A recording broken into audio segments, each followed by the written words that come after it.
What is going on, guys? It is Toad. We're back with another video. Now today's video I've been especially hyped up to film and to do, and basically we're going to be doing a budget bioactive setup. Now a lot of people, they set up bioactive enclosures, or they want to set up a bioactive enclosure, but it's just simply too much. Keep in mind, when you set up a bioactive enclosure, it's going to be kind of like what the zoos have. So you're going to spend a little bit more money on a cage like that, but it looks nicer and it's better for the animal. So what do? So in today's video, I'm basically going to be teaching you how to build a very simplistic bioactive enclosure for a 10-gallon tank in $75 or under. So let's pray we can get this at our budget mark, and we're balling on a budget. So let's go get the supplies we need and get along with the video.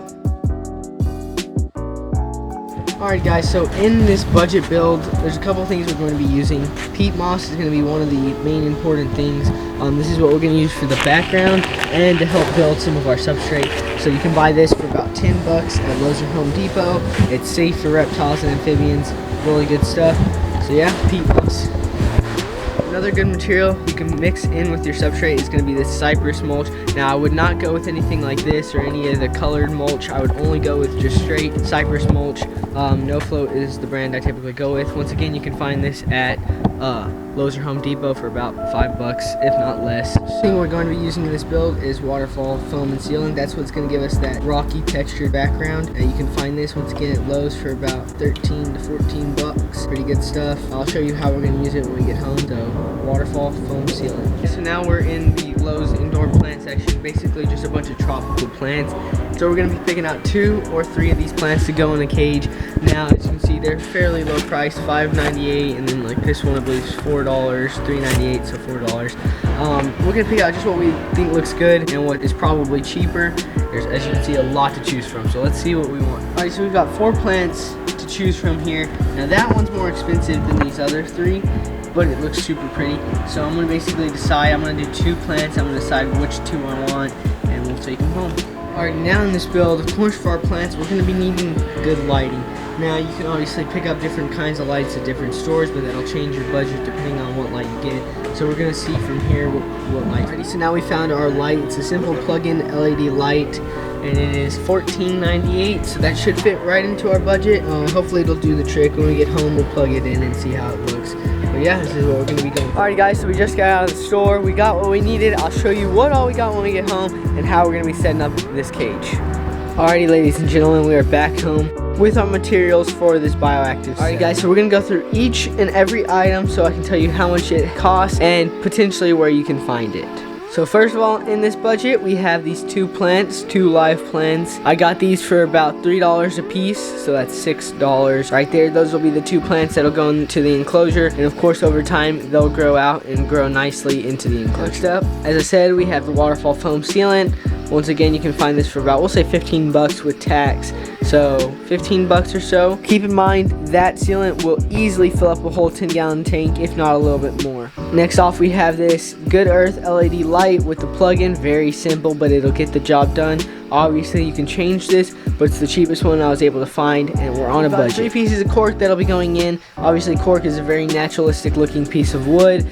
I got these for about 10 bucks for all 3, so pretty decent price, and it'll definitely do the job as you can see on our enclosure. And you don't even have to use cork. You can also use wood from outside and other materials from outside. The only thing is you want to make sure you bake it and you treat it so that any sort of parasites, mites, or anything like that is gone, because you do not want anything like that spreading to your animal. So that's why I typically prefer to go with cork or materials that are specifically made for reptiles and amphibians. Next off we have is the sphagnum moss. You can buy the bricks at the shows, but they're more expensive than the ones at Lowe's and Home Depot. This brick you actually pay about 4 bucks for. Very nice, does the job. What you can do with this is you can put this across the background, or what I like to do is mix it into our substrate. It'll help with humidity, and it's pretty good stuff. One of our main components of our build is this peat moss. It's very dry, as you can see. You'll basically use that to dust the background to give it that naturalistic looking coat, and then you'll also use that as your substrate layer. You can also mix it with other things like charcoal and other materials, sand. So you can definitely do that, which I might mix it with sand or some other materials that you could find for a couple bucks at Lowe's or Home Depot. But the peat moss itself, as I said, costs about 10 bucks. And you'll get a huge thing of it that'll last you a long time. Now last but most certainly not least, we have our 10-gallon tank that we're going to be using in this build. And then we have our screened mesh lid. Now this lid you can get for about 5 to 10 bucks at like a local pet store or even online. You can also check Facebook Marketplace, things like that, and you can find all sorts of these used aquariums and aquarium lids for super cheap. So once again, at Petco, they do a $1 per gallon sale once a month or so, and you can find a 10-gallon tank for 10 bucks, or you can go and look on Facebook Marketplace or some other website and get this for 5 to 10 bucks as well. So all together, we'll say together these two will be about 15 bucks, and you'll be good to go with that. So yeah guys, here we have it, all of our materials, very basic, very simple. There's a couple things that are left out of this build that we'll go over as we get to it, but I suppose we might as well start foaming up this cage, making it look super dope. Okay, so I've done several of these builds before of me building these bioactive setups, so it's pretty straightforward. What you're gonna do, you're gonna open this up, shake it up, turn it upside down, foam the back along with your cork being inside of it, foam it all in, throw your dirt on top, and then we'll go from there. Now you may be wondering, like, why the heck do I just throw it on top and I don't carve it and silicone it? Well, since this is a budget build, we cannot do all that because that'll bring up the price about 20 bucks because we have to get silicone, we'd have to get the caulking gun and all that other stuff. So all we're going to be doing is just putting moss on it and everything straight on the foam. Good thing is the dirt does adhere pretty well when the foam is currently drying, so don't worry too much, it'll look good. I'm a professional at this stuff, trust me. So yeah guys, let's just go ahead and get on with the build. Alright, so we're here, just gonna nice satisfying peel and just peel all the way off. So we get this straw right here open, peel it off right here, take your lid off.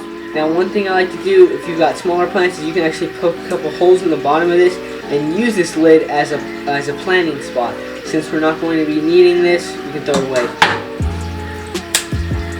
Now just take our straw off, screw it on, and then we'll give it a good shake for about a minute or so, and then we'll turn it upside down and foam it all in. Okay, this is what we kind of have going on here. I might rearrange it a little bit more, but we got this piece kind of holding it all together, and then over here it's corner piece, so I might be able to put a plant coming out the top there, so that should look pretty cool. Let's go ahead and start foaming it. So I'm going to try to do this one-handed. Pray for me guys. So we're just going to kind of go in through the back here and just start foaming. As you can see, this is kind of what it looks like. It's kind of satisfying, honestly. So yeah, I'll just go around all the way up to the top. So now that all of our foam's in, we're just going to take some of this peat moss right here, try not to drop it across the floor, and we're just going to throw it across, dust the whole background. You want a very large layer of peat moss across. As you can see, just dust the whole area, just throw it all over, and over time it'll stick onto it, and once this hardens, it'll look a whole lot better. Okay, so now that we've got this all foamed up, we're going to give it a couple hours to dry. Meanwhile though, we're going to start cleaning these plants off. So the way I'm going to clean them off is I'm going to rinse them in hot water, rinse all the dirt out of them and everything like that, and then I'm also going to treat them with a vinegar water solution. I'm going to soak them. That way it'll kill a lot of what could be on them. Alrighty, ladies and gentlemen, as you can see here, it has been a few minutes. Sorry about the glare there, but it is dried all the way through. I let it sit here for a little while. It's dried all the way through, and it doesn't look half bad considering we didn't use any silicone or anything like that. It really doesn't look too bad. Obviously, it's not going to be the greatest cage we've ever built, just because of the fact that we're balling on a budget here, guys. We can't do too much, if you know what I'm saying. So, looks good here. Now, let's continue on with the rest of the build. Now, one other important thing, since we're doing a budget build, is we will not be putting hydro balls. Now, yeah, I have a huge, ginormous bag of hydro balls that I could be using for this, but since I'm true to you guys, we will not be using hydro balls. The other thing is, the animal that's going in here won't really need hydro balls, first of all. Second of all, if I did do all that, there's a potential that he would just completely wreck the hydro balls. So we're going to use some of our peat moss, some of our orchid moss or sphagnum moss. We're gonna mix it in there and put it in there, and then we're also gonna use some of the substrate from his previous cage as well in there, because of the fact that it'll all work together. Once I put the cleanup crew in there, it'll clean it up really well. We are back, guys, so I just had to add that light just temporarily so we can have better lighting. We've put our peat moss and our sphagnum moss in there together. Now the next thing we are going to add is going to be some leaf litter. Now we're gonna add some leaf litter. Now we've got some magnolia leaves in here and some live oak. But the leaf litter, we're gonna add some on the top, but then we're also gonna mix some into the substrate, as you can see here. We'll just kind of sprinkle it across and then mix it around. It'll create our own nutritional substrate that's just super healthy for the plants. So we'll get that leaf litter mixed around. We're gonna do probably a good amount. Now obviously leaf litter you can get at expos for super cheap, or you can find it outside, as long as where you get it's not treated or anything like that, and just make sure you bake it for a little while and you'll be good to go. So we are not going to include the leaf litter in the price because you can practically get it for free. Alright guys, it's been a few minutes. Leaf litter is added in throughout the substrate and on top. Now it's time for the fun part, planting. So basically all we're gonna do, as you can see, we've rinsed them off. They are clean and good to go. We're gonna put them in wherever we think looks nice, whether it's on the sides, wherever we think looks nice, and we're gonna kind of just place them around. So I'll give me a few minutes. I'll figure out where I think it looks good, and then we'll go from there. Alrighty guys, as you can see, it is completely done. It looks pretty nice. I like where all the plants are at. I might move them around a little bit more, but I got one going up the back there, another one in that corner, and another one in this corner right here. Water bowl is going to be in the center. He'll probably take shelter under that plant, maybe that one there. I'm not too sure. It'll be interesting to see how he reacts to his new environment. But let's add our new froggy friend. Well, here's our buddy Chubbs. This is his original 10-gallon tank. Very boring, very bland. Just a bunch of substrate, and that's about it in his water bowl. So now it's time for Chubbs, our Pac-Man frog, to go into his new home. There he goes. There's Chubbs in his new environment. So it'll be interesting to see how he reacts to it and how he does in this enclosure. But yeah, let's add our light that we purchased so we can get rid of this. That guys, his cage is pretty much done. All we need to do right now is just add water to his water bowl and then add the cleanup crew. Which brings us to our next point. So next thing's next, we're gonna have to add a cleanup crew. As you can see, that little bug right there, that's an isopod. Another thing, we're gonna add are springtails, which are another small insect. What their job is to clean up any poop or waste that the frog produces. They also help clean up mold and mildew and other bad inhibitors like that. So that's why the cleanup crew is very important for a bioactive setup. It basically completes that gap of a self-sustaining ecosystem in your cage. So you definitely want to get a cleanup crew. Now, one thing I'd recommend doing, especially if getting started, is get a little plastic shoebox tub or something like this and just poke some holes in it, get some substrate and some leaf litter, and then quarantine some isopods from outside, like some roly-polies basically from outside. Just quarantine those separately, give it a few days to a few weeks, and then you'll be able to introduce those into your enclosure if you want to go that way. Otherwise, you can buy these at the expos for about $10 to $15 for both of them. But other than that, yeah. The main thing I'm saying, guys, I know it's kind of gibberish. The main thing I'm saying is just don't forget your cleanup crew, your isopods, and your springtails. They're very, very important. Whether you get some from outside and quarantine them for a while, or whether you buy them at an expo or at a store.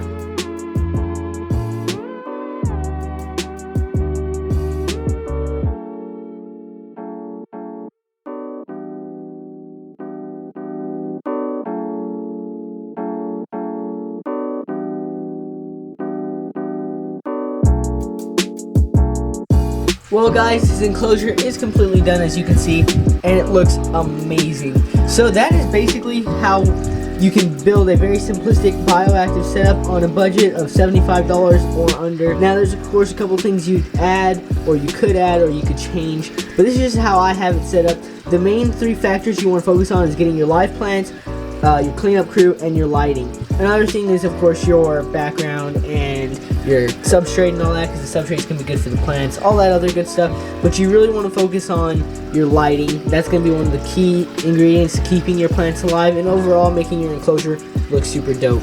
So yeah, that's pretty much it for today's video. I really hope you all enjoyed. Now we've got a lot to do in the upcoming videos, and we've got a lot planned, possibly some merch. I mean, I don't know. So we got a lot going on, a lot of things I'm trying to get done. The other thing is I've gotten so many requests to do a reptile room tour. I've gotten probably like 150 people saying do reptile room tour. It's crazy. So if you guys want me to do a reptile room tour, I've officially decided in my brain, if y'all want me to do a reptile room tour, you gotta get me to 1,000 subscribers. We are 150 subscribers away from that point as of me looking at the the subscribers right now. If we can get 1,000 subscribers, I will most definitely do a reptile room tour. That'll be our 1,000 subscriber special, if you will. So yeah guys, get us to 1,000 subscribers and we will do a complete reptile room tour of this ginormous reptile room. Other than that guys, I really hope you enjoyed. Make sure just stay safe with all that's going on right now. There's not too much that can be done. I'm just trying to film what I can when I can, but it's really tough going out places and stuff, obviously with this whole pandemic or whatever going around. So stay safe you guys, get some Purell if you can. Well guys, make sure you guys leave a huge like this video. Make sure to subscribe right now. Subscribe. And other than that, I will see you all in the next video. Peace.